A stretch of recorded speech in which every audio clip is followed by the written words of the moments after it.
kinumpirma ng Sandatahang Lakas ng Pilipinas na patuloy na lumalakas ang cyber attack ng China laban sa Pilipinas. Kaugnay pa rin ito sa nagpapatuloy na territorial dispute sa West Philippine Sea. Ayon sa AFP, isa sa mga itinuturing nilang banta sa Pilipinas ang pagpapakalat ng misinformation, disinformation at cyber insecurity. Tunghayan ang balitang yan ni Alvin Pelovelio.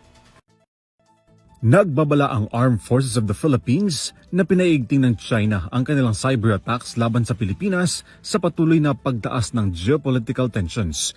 Ayon kay AFP Cyber Command Chief Brigadier General Joey Fontiveros, patuloy na nahaharap niya ang Pilipinas sa tuloy-tuloy na cyber attacks na nauugnay sa kasalukuyang territorial disputes sa West Philippine Sea.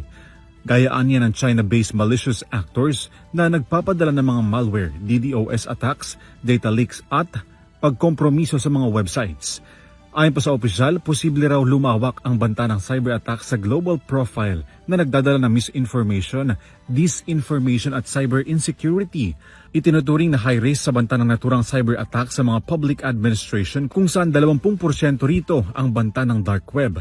Sinundan ng education services na mayroong 18.8% at 10.1% sa finance at insurance sector. Meron ding taktika ng ransomware, phishing at pag-access sa mga sales. May na-detect na raw ang Pilipinas na pagtatangka ng mga foreign nationals sa intelligence data pero wala pang malaking breach ang nangyari.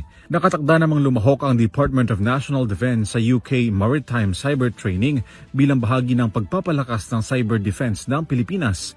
Kinilala naman ng Department of Foreign Affairs ang inisyatiba ng DND sa pagpapalakas ng defense capability ng bansa. Generally speaking, this is part of the country's sovereign act to enhance its defense capability and operational readiness, whether it is for protection of our sovereignty, territorial integrity, or our maritime domain. Para sa EuroTV News, Alvin Palobello sumasaludo sa bawat Pilipino.